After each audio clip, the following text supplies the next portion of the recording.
Unpredictable behaviour of मेहर बाबा।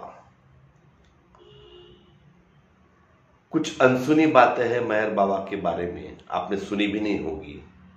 आश्चर्यजनक बातें। मेहर बाबा जिंदगी में 44 साल तक मौन रहे। अपनी अंतर की आवाज सुनने के लिए उन्होंने अपनी वाणी को छोड़ दिया, बोलना ही बंद कर दिया। अगर बोले तो लेन देन चालू हो जाता है, तो उसीलिए बोलना ही बंद कर दिया।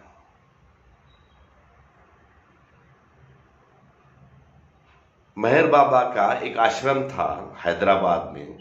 बहुत वक्त लगा आश्रम बनाने के लिए उन्होंने, और जब आश्रम में प्रवेश का दिन आया तो मेहर बाबा दरवाजे से ही वापस लौट गए और कहा कि मैं इसमें प्रवेश नहीं करूंगा।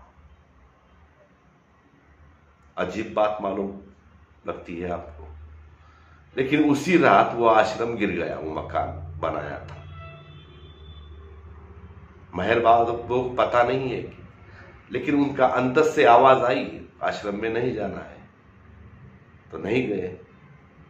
और एक बात है, जब वह मेहर बाबा यूरोप की यात्रा पर थे, बीच में एयरपोर्ट में विमान फ्यूल भरने के लिए रुका।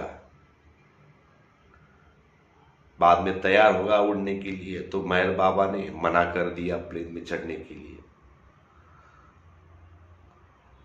उनके जो निकटवर्ती थे, उनके शिष्य भी हैरान हो गए कि ये बचकानी हरकत क्या कर रहे हैं महाराज बाबा, ऐसे क्यों बिहेवियर। आपको भी आश्चर्य लगता होगा, लेकिन मेहर बाबा उस प्लेन पे चढ़े ही नहीं आखिर तक। 15-20 मिनट देरी के बाद वो प्लेन उड़ गया और बाद में वह प्लेन क्रैश हो गया। जो भी अंदर बैठे थे सारों की मौत हो गई।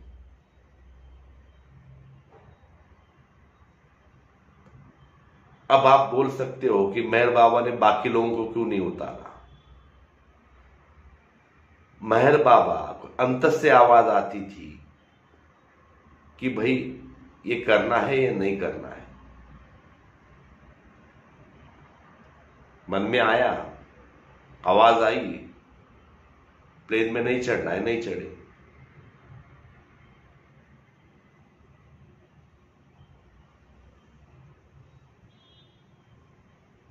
जो आदमी 40 साल से मौन रहा है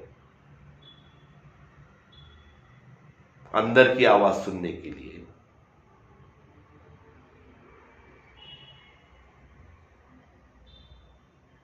और एक घटना थी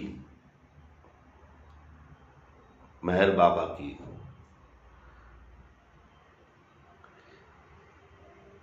वे अपने मुद्राओं से लोगों से बात करते थे, और जो उनकी जो किताब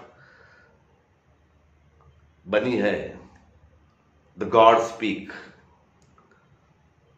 उनके सहयोगियों ने, शिष्यों ने बनाई है, क्योंकि वो मेहर बाबा तो बात ही नहीं किया है जिंदगी भर। तो 30 साल के संकलन से वो किताब लिखी गई है।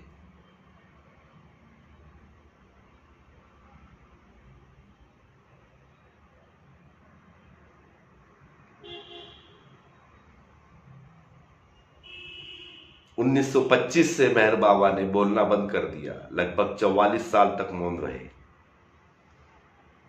और इन सालों में जो भी उन्होंने प्रवचन दिए हैं इशारों से ही दिए हैं।